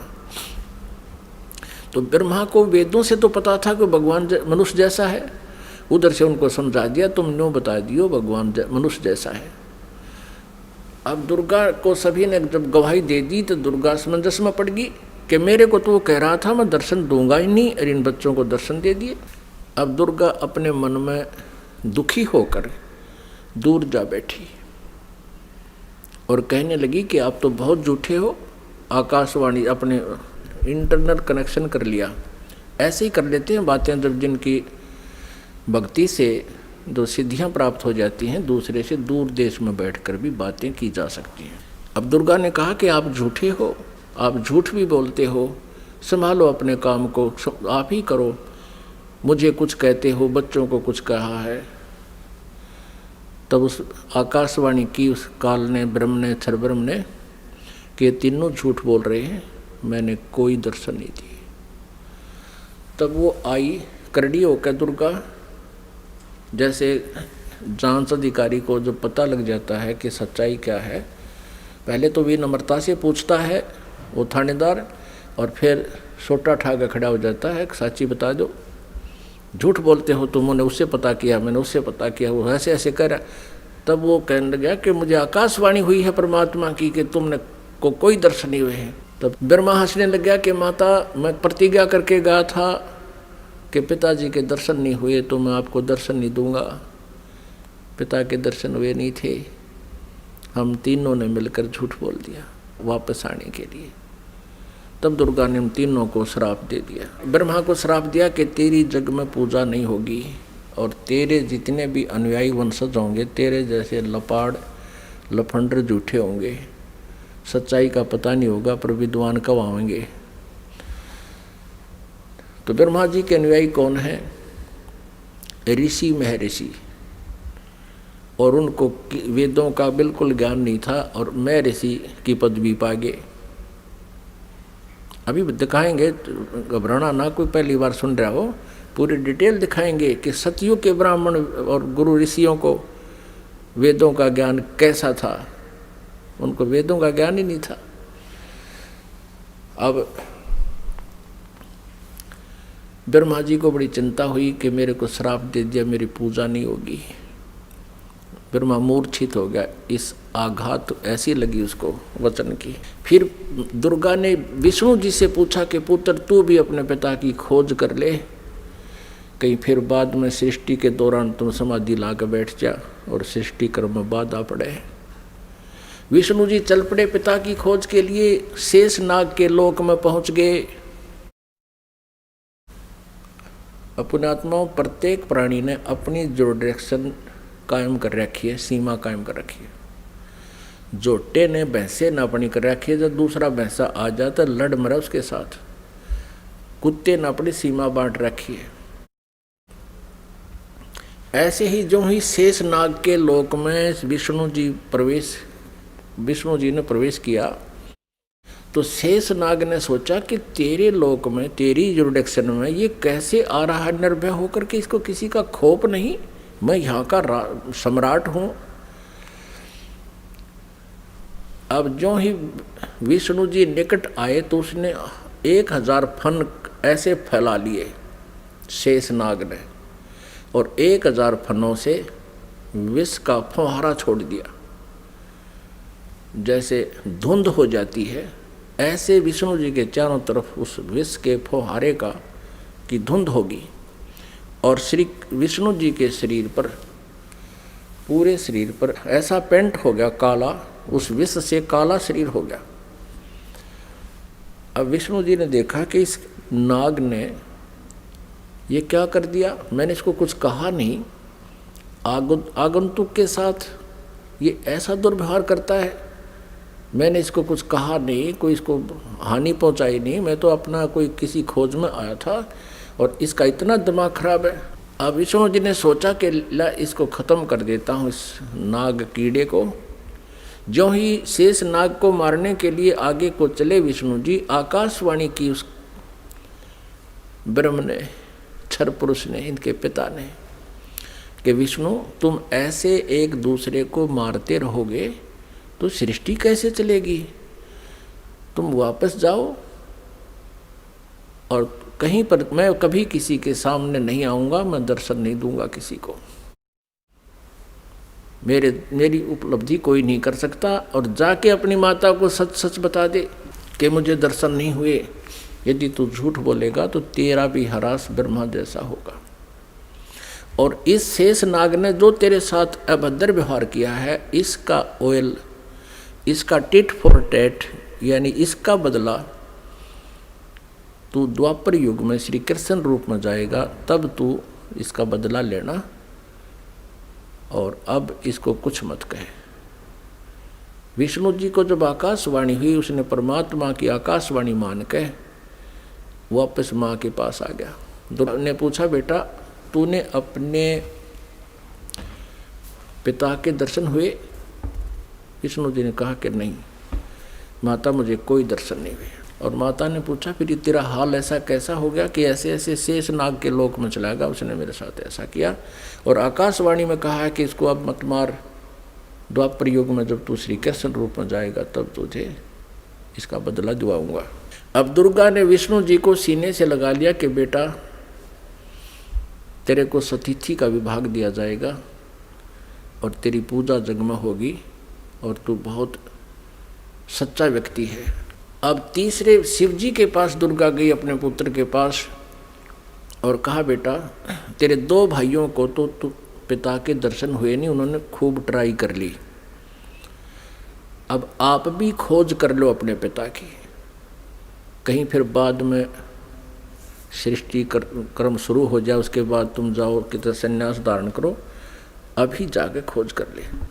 भगवान शिव जी ने, शंकर ने समझदारी की, कहा माता जब मेरे 2 बड़े भाइयों को पिता के दर्शन नहीं हुए, ब्रह्मा जी ने तो 4 युग समाधि भी लगाई, और विष्णु जी ने वैसे घूम घाम कर ढूंढना चाहा, तो मैं तो ट्राई ही नहीं करता माता, पर मुझे एक वरदान दे दो।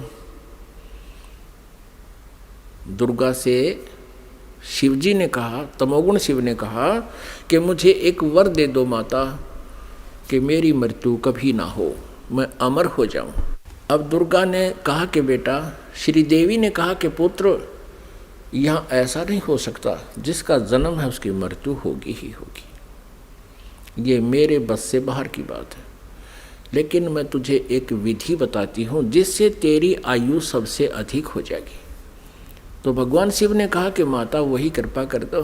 तो दुर्गा ने कहा कि बेटा इस आयु के बढ़ाने का एक विधि है, तरीका है कि प्राणायाम करके श्वास को सूक्ष्म कर ले, एक स्थान पर बैठा रहे और सूक्ष्म श्वास कम से कम लेने से आयु बढ़ जाती है, क्योंकि आयु श्वासों पर आधारित है। तो भगवान शंकर ने यही सिरोधार्य किया, जैसे आप किया गया। आप देखते हो ज़्यादातर भगवान शिव जी समाधिस्थ रहते हैं, इनकी आयु भी सबसे लंबी है। 7 ब्रह्मा की मृत्यु के उपरांत एक विष्णु जी की मृत्यु होगी, 7 विष्णु जी की मृत्यु के उपरांत एक शिव जी की मृत्यु होगी, तमोगुण शिव की। इसकी इतनी लंबी आयु है। और एक ब्रह्मा जी की आयु कितनी है? ब्रह्मा जी का एक दिन, रजगुण ब्रह्मा जी का एक दिन 1000 चतुर्युग का होता है। और इतनी ही रात्रि, एक चतुर्युग में कितने वर्ष हैं हमारे मनुष्यों के? 43,20,000 वर्ष एक चतुर्युग में। ऐसे ऐसे 1000 चतुर्युग का ब्रह्मा जी का दिन और इतनी ही रात्रि। 30 दिन रात का महीना, 12 महीने का एक वर्ष और 100 वर्ष की ब्रह्मा जी की आयु। इससे 7 गुना विष्णु जी की, सतगुण विष्णु जी की, और विष्णु जी से 7 गुना तम गुण शिव जी की, इतनी लंबी आयु होगी। फिर इन तीनों पुत्रों का दुर्गा ने विवाह करना चाहा। आकाशवाणी की उस काल ब्रह्म ने, सरपुरुष ने दुर्गा जी से कि दुर्गा तो इन तीनों बच्चों को पुनः सागर मंथर पर भेज दे और वहाँ इनका विवाह करने के लिए तू ही 3 रूप बना करके 3 लड़कियों के रूप से निकलना है। अब श्री देवी ने 3 रूप बनाए, गुप्त, और समुद्र में छुपा दिए।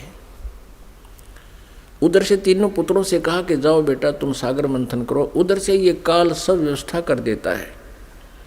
इन्होंने जाकर के सागर मंथन दूसरी बार किया तो 3 लड़कियां बाहर आई।